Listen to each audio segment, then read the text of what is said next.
Yes, Is that hello. Juliana or Liliana? Okay. Okay. Hi, Juliana. I heard Liliana, so I wasn't sure.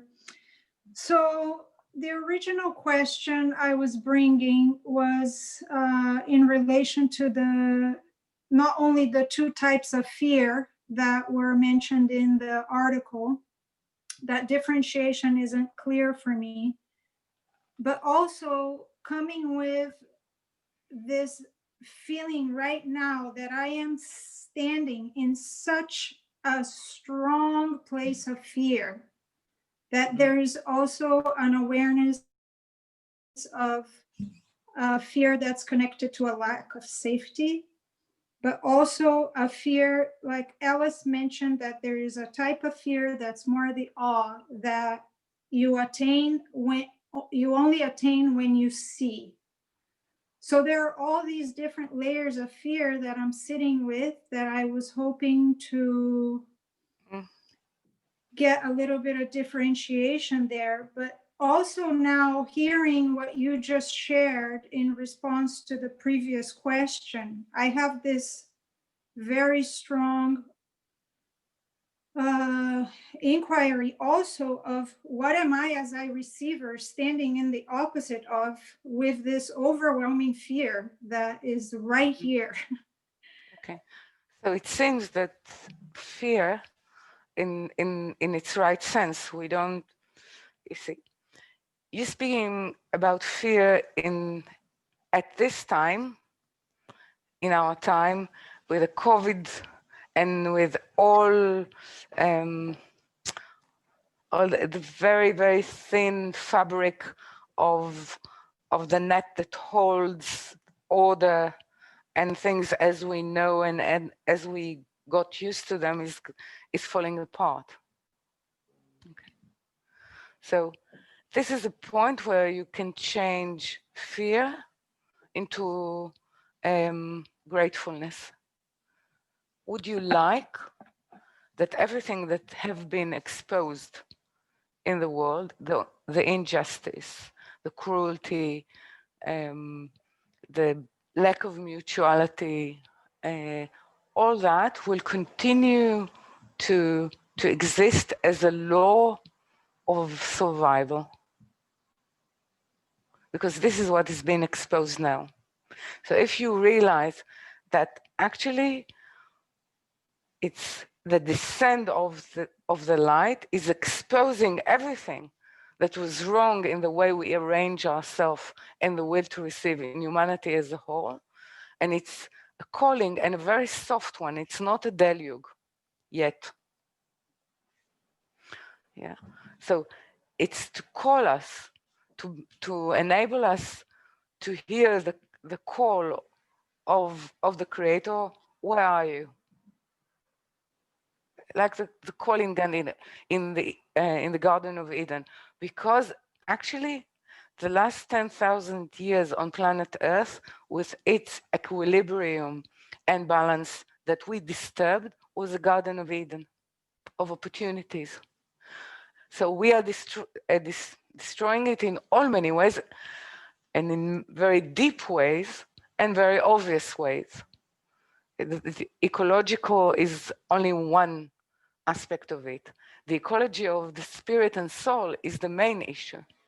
So something is actually being gracious with us and compassionate with us and allow us to see. So instead of having fear, you can be grateful.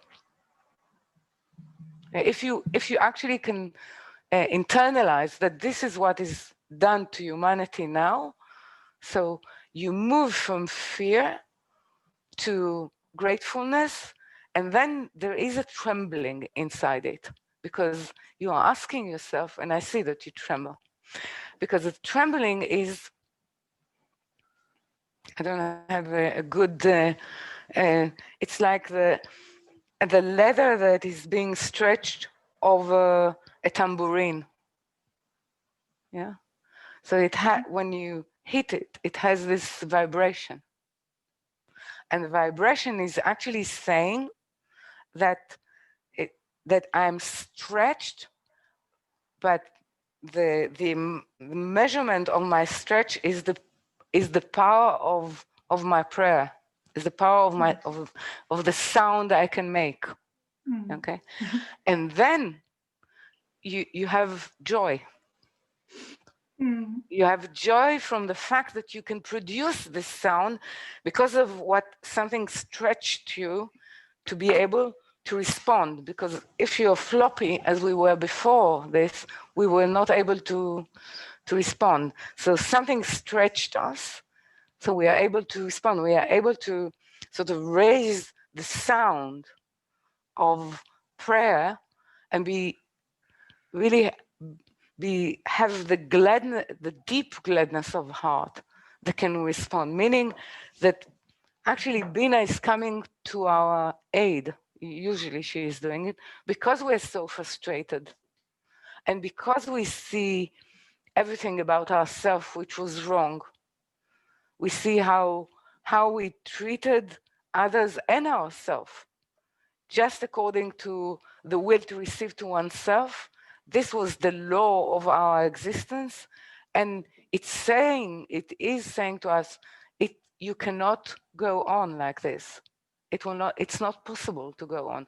So it stretches us, and if you are conscious and you are in the study, you're saying, I'm praying for that to be able to change, and I'm glad that I'm part of the fabric or the consciousness that can produce this sound. So this is how fear is changing into understanding of what actually we see. Do we read it and translate it into something is, trying to punish us, or something is trying to save us? Even the deluge was to save humanity from itself, to give it a clean slate, a new beginning. And we are in the month that it happened. It's called Cheshvan, and soon we are going into the portion of Noach, and it's about that. So it's about that in our reality. So we will reform Noach. What it means to reform Noach is to ask for humanity, not to say, okay, I'll build an ark and I'll save myself and my family, which is most what people say now. I'll save myself and my family. If we will not pray for the whole world, Noach is not enough. He's the father of all of us, but not the one that God will listen. God is looking for people that will ask for humanity, that will ask for others, not for themselves. So we are at the same point. So fear is an actuality of a different sight, of a different interpretation, of a different seeing of really what is happening now. Not as something to hide from, but something to actually have a soundboard of asking for all humanity. Okay, this. Okay. So it's stress and gladness, trembling and joy. Really, it is. Right. And this is the opposition that we marry. We are able to see, we feel the stretch of our existence and fear, and we transform it into a soundboard of praying, of asking for humanity to reform itself, to see that everything that comes is a blessing. Everything that comes is to do with its benefit. Okay, so this is it. Okay. Praying joyfully. Exactly. Yeah. Thank you. Okay, אנחנו סיימנו.